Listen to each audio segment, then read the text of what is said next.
Hello students, welcome back. आज हम आपकी पुस्तक काव्य मंजरी का 9वां पाठ जो है बादलों को घिरते देखा है वह पढ़ने जा रहे हैं। यह कविता जो है वह नागार्जुन ने लिखी है। क्या है?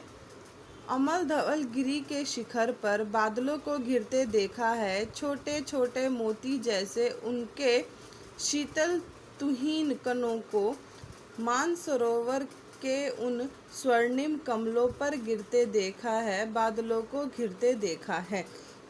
यहाँ पर कवि जो है वह क्या है, प्रकृति का परिचय दे रहा है। क्या कहता है कि स्वच्छ एवं श्वेत पर्वत शिखरों पर उसने अचानक बादलों को घिरते कई बार देखा है। बादलों से गिरने वाली बर्फ जैसे सफ़ेद मोती के समान तथा तरल बूंदों को ओस कणों के समान मानसरोवर झील में खिले हुए कमल पर गिरते देखा है, जो अधिक मनमोहक जो है वह देखने में प्रतीत होता है। तुंग हिमालय के कंधों पर छोटी बड़ी कई झीलें हैं, उनके श्यामल नील सलील में समतल देशों से आकर पावस की उमस से व्याकुल तिक्त मधुर बिस्तुंतु खोजते हंसों को तैरते देखा है, बादलों को गिरते देखा है। अब यहाँ पर कवि क्या कह रहा है?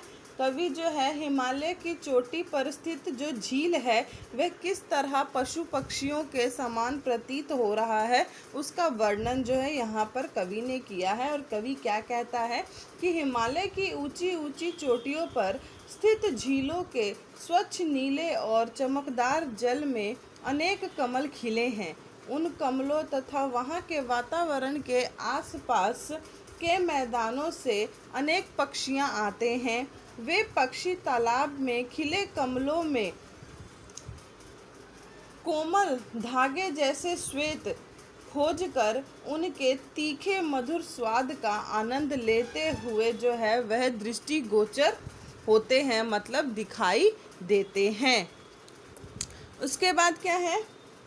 ऋतु बसंत का प्रभात था, मंद मंद था अनिल बह रहा, बाल रुण की मृदु किरणें थीं, अगल बगल स्वर्णिम शिखर थे, एक दूसरे से विरहित हो अलग अलग रहकर भी जिनको सारी रात बितानी होती, निशान काल से चीर अभिशापित बेबस उस चकवा चकई के बंद हुआ करदन, फिर उसमें उस महान सरोवर के तीरे श्यावलों की हरी दरी पर प्रणय कलह छिड़ते देखा है, बादलों को घिरते देखा है।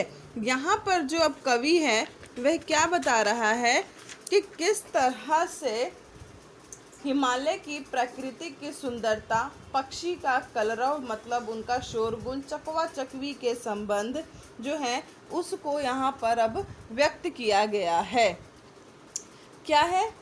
कवि कहता है कि उसने बसंत के मौसम में एक प्रातःकाल शीतल मंद और सुगंधित वातावरण तथा रक्तिम किरणों वाले बाल सूर्य के प्रकाश में चमकते हुए शिखरों वाले पक्षियों को विभिन्न कीड़ाओं में मग्न देखा है। इस मौसम में आसपास के प्रदेश तथा उमस भरे मैदान की गर्मी से व्याकुल अनेक पक्षी आकर अपना समय यहाँ व्यतीत करते हैं। चकवा पक्षी के समान रात में एक दूसरे से अलग रहकर विरहपूर्ण जीवन व्यतीत करते हैं। भाव यह है कि चकवा और चांद का प्रेम होने के कारण वह वृक्षों की अगली डाली पर बैठकर जो है रात बिताते हैं। कुछ समय तक शांत रहने के बाद इसी तालाब के किनारे उनमें अक्सर प्रणय कलह प्रारंभ हो जाता है। यह स्थान हरी घास से घिरे क्षेत्रों के रूप में बड़ा ही सुंदर दिखाई देता है। दुर्गम बर्फानी घाटी में शत सहस्त्र फुट ऊंचाई पर अलख नाभि से उठने वाले निज के ही उन्मादक परिमल के पीछे धावित होकर तरल तरुण कस्तूरी मृग को अपने पर चढ़ते देखा है, बादलों को घिरते देखा है।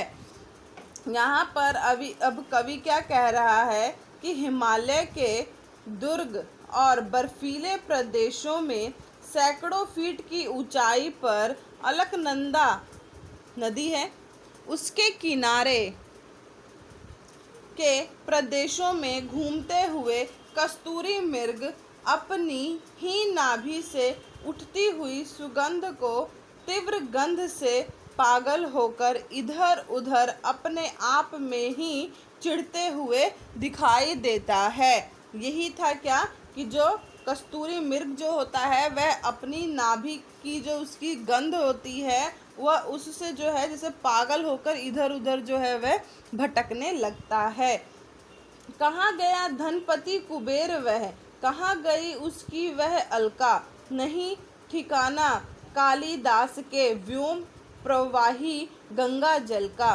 ढूंढा बहुत परंतु लगा क्या, मेघदूत का पता कहीं पर, कौन बताए वह छाया में बरस पड़ा होगा ना यहीं पर। जाने दो वह कवि कल्पित था, जाने दो वह कवि कल्पित था, मैंने तो भीष्म जाड़ों में नभ चुंबी कैलाश शीर्ष पर महामेघ को झंझनालिन से गरज गरज कर भिड़ते देखा है, बादलों को घिरते देखा है।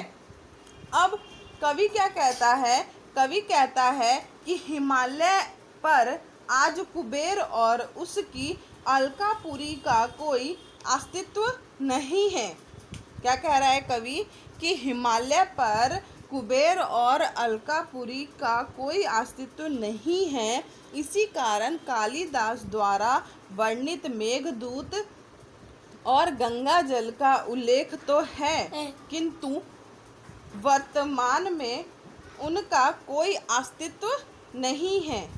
कवि को अभी तक यह नहीं पता है कि मेघदूत का मेघ कहाँ है। वह अनुमान लगाता है कि निश्चय ही वह कालिदास की कल्पना होगी, उसकी सोच होगी, वह कहीं ना कहीं बरस गया होगा।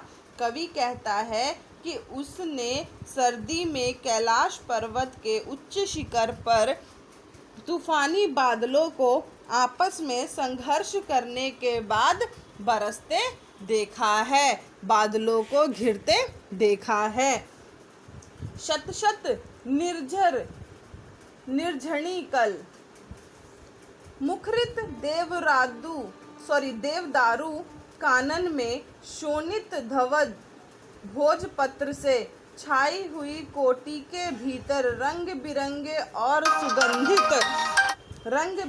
और सुगंधित फूलों के कुंतल को साजे, इंद्रनील की माला डाले, शंख शरीखे सुघड़ गले में, कानों में कुवलय लटकाए, शतदल लाल कमल वेणी में, रजत चरित मणि खचित कलामय, पान पात्र दक्षासव पूरित रखे सामने अपने अपने, लोहित चंदन की त्रिपादी पर नरम निदाघ बाल कस्तूरी, मृग छालों पर पलथी मारे, मदिरा रुणी आँखों वाले उन उन्मद किन्नर किन्नरियों की मृदुल मनोरम उंगलियों को बंसी पर फिरते देखा है, बादलों को घिरते देखा है।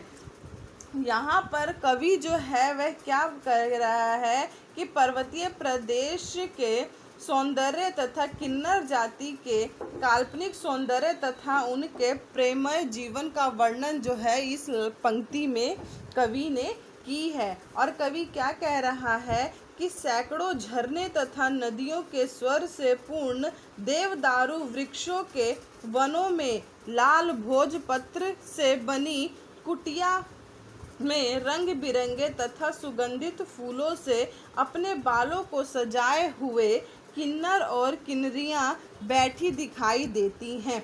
देवदारू पता होगा वो वृक्ष है जहाँ से जो भोज में पत्तल जो मिलती है खाने के लिए वह उसमें मिलता है।